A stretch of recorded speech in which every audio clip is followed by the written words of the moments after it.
gentlemen, Big Reid in the studio right now. It's 99.7 now, and we have a very familiar face here.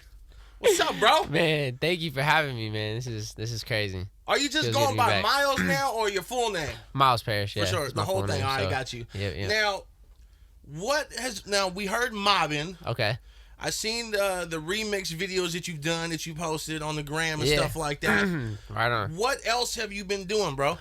Man, I've been working on this new mixtape that's coming out. So yeah, a lot of my focus has been on that for like the past year.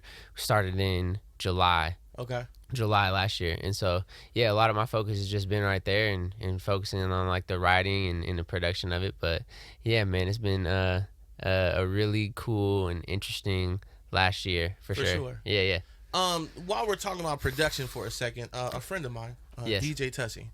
Oh, he told me you were in the studio a couple of weeks ago. Yeah. And you produced this track from Mr. FAB. Man. One of my favorite rappers. And he hit me up. He was like, bro, this is a classic. It's fire. I haven't heard it yet. Yeah. So I can't really speak for myself.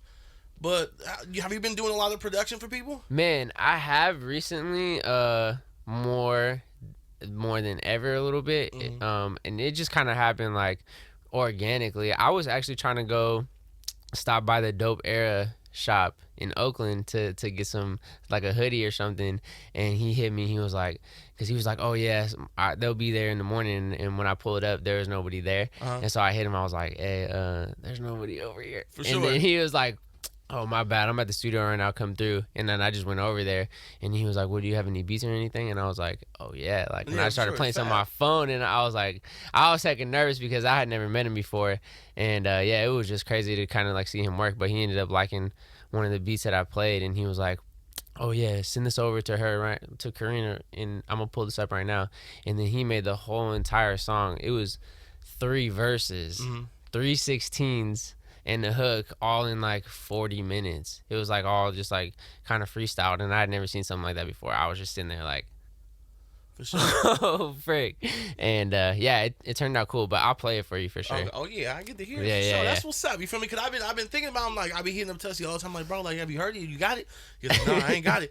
I ain't got it. So I'm happy that I'm gonna have a chance to actually finally hear the damn song. I hope you like it, man. Yeah, it's cool. Sure. And yeah, I've been doing that, and because that's how I started in music, is just making beats. And so like I've always been making beats, all the stuff in Kalin and Myles, like especially early on, was just kind of like all us in my room. And so yeah, I've been doing that and working with Hoodie Allen. Been kind of producing a couple tracks for him. That's been like super fun. That's dope. Yeah.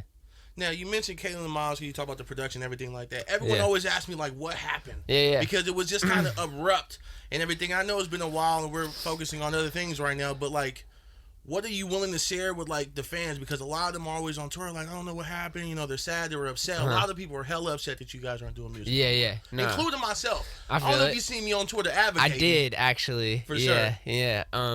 Man, it was just we had been dropped from our label at the beginning of the year, top of the year, and I think just kind of thinking about what was next, like just thinking about like, is it our next step together or is it separate? We both immediately kind of felt like that, you know, 5 years into it. It was really cool, and you know, we're super excited about the support and everything that we were able to accomplish, and all the people that, you know, we were able to meet and everything. We just kind of felt like, you know, it was a good time for us to try to do something on our own, and that was kind of like just what we felt initially. And yeah, that's kind of just like where we left it at, right there. But yeah, man, shouts out to Kalin. It was a incredible time. I've been watching like a lot of the cams back actually pretty recently, and yeah, it's just incredible. Now, what are the chances that sometime in the future of you guys getting back together and doing music again? Man, I really hope that there is a time where we could do that, honestly. Like, I know it's like, honestly, it's a little funky right now, you know, but I really hope that maybe just some time will go by and we can squash whatever. Sure. And yeah, I would love to work on some stuff again. Absolutely.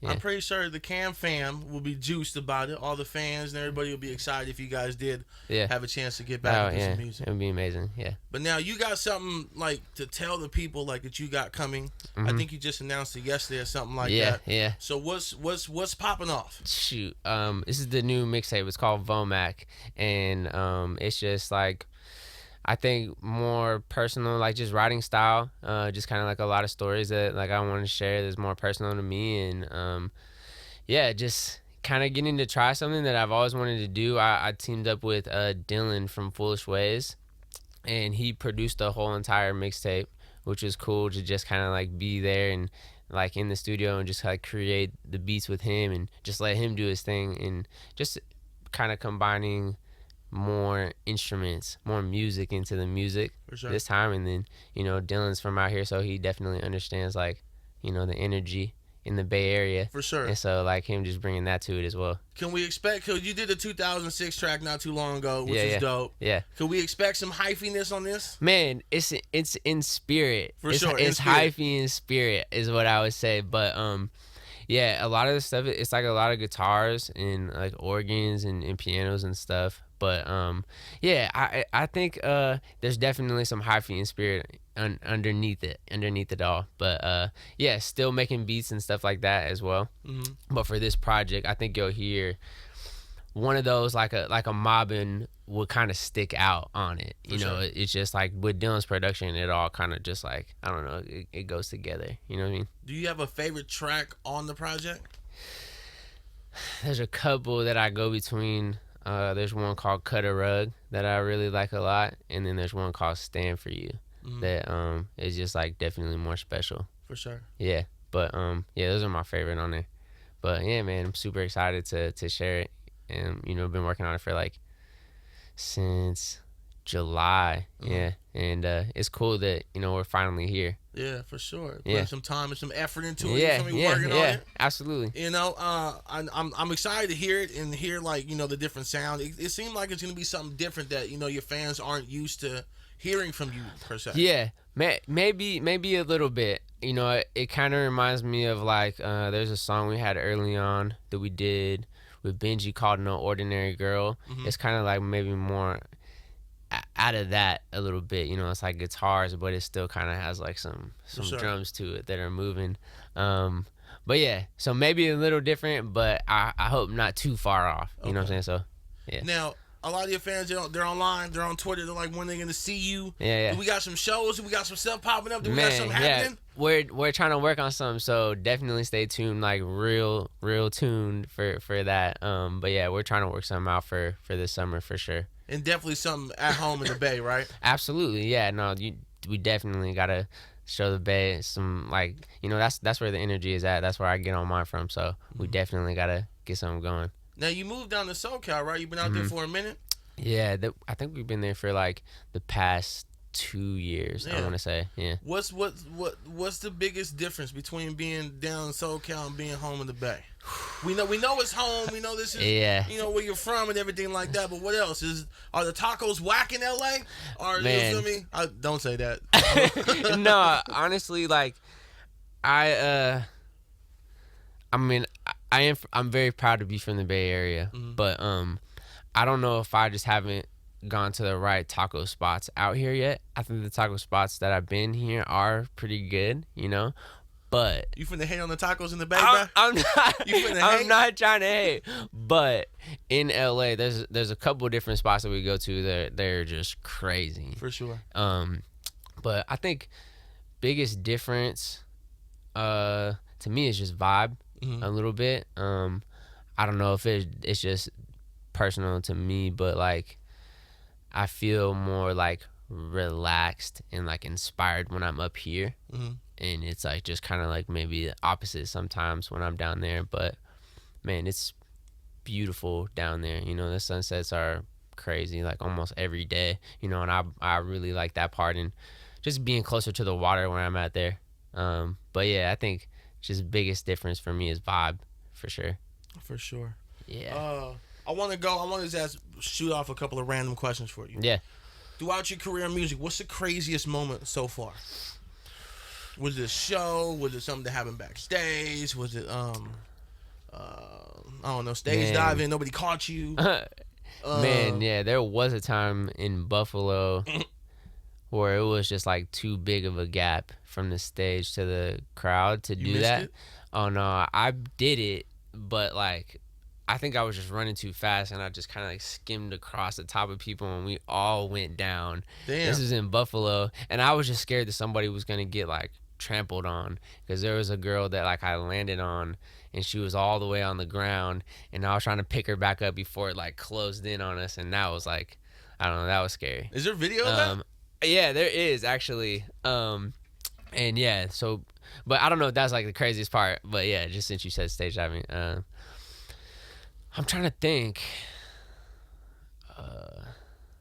craziest moment.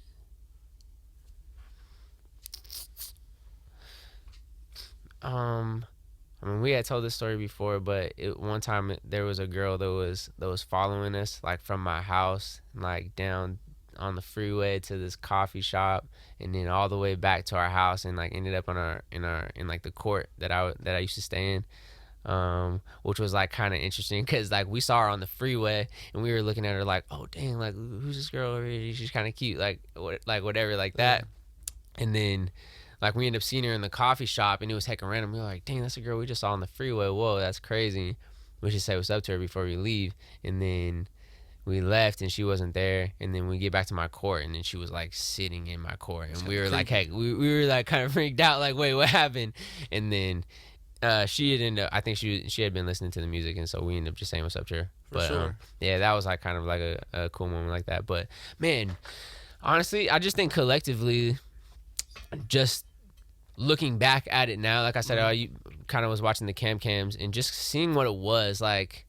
It was like it looked like a family. Like when I would see like the lines and everybody like outside and just seeing how excited they were, I don't know, I didn't really realize it until it's like now I'm here looking back at these videos. It's like it just looks like a big family. Like all the girls, like just seeing the energy, like them in line and stuff. Like I don't know. I think that part is like the craziest thing to me is that we were able to, you know, travel the country and just kind of get to connect and meet these girls. And, you know, there are a couple of guys out there too. And I don't mean to like, you know, count them out, but I'm saying like, you know, mostly it was like some girls in there. And yeah, I think just that whole experience, honestly, it was just like the craziest thing. Like, I look back at it, like having this year off and like, I don't want to say it's been quiet, but definitely a lot more quiet than it was like when we were in the middle of that. And so it's just like,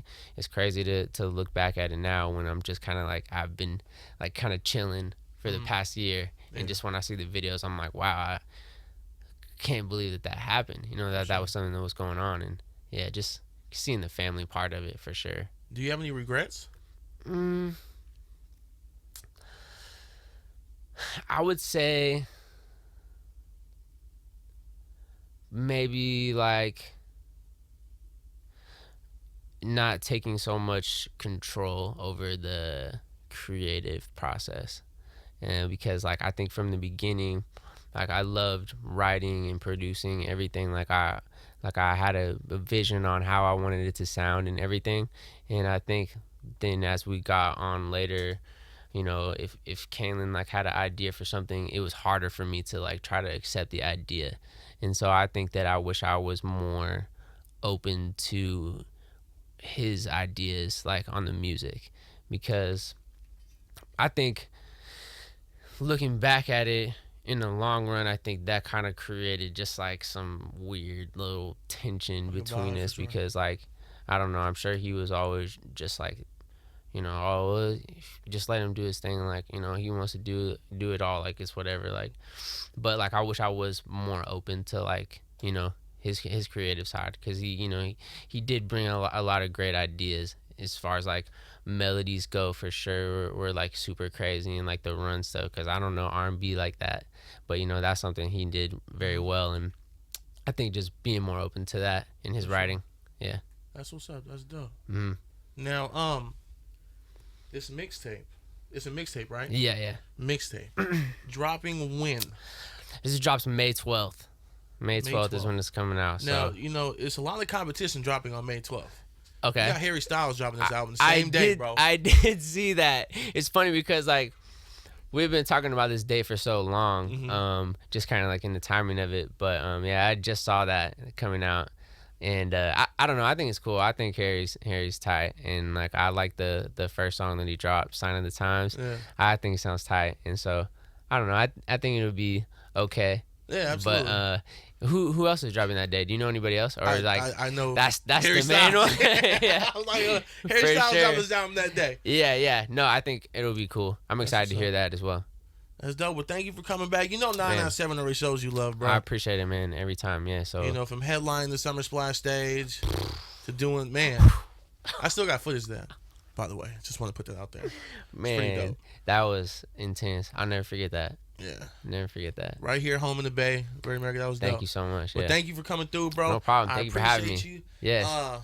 Project May 12th. That's right. Get it. Let's go. If you guys don't already follow him, you're probably not a real fan. They probably do follow you. No, it's bro, all please good. stop tweeting me or retweeting me because Why? my notifications won't stop. Man, no, it's all I good. I think it's fun. I think it's funny. It's all good, It's man. lightweight crazy sometimes, though. Okay. All right, No, thank you, man, bro. it's good. Thank you.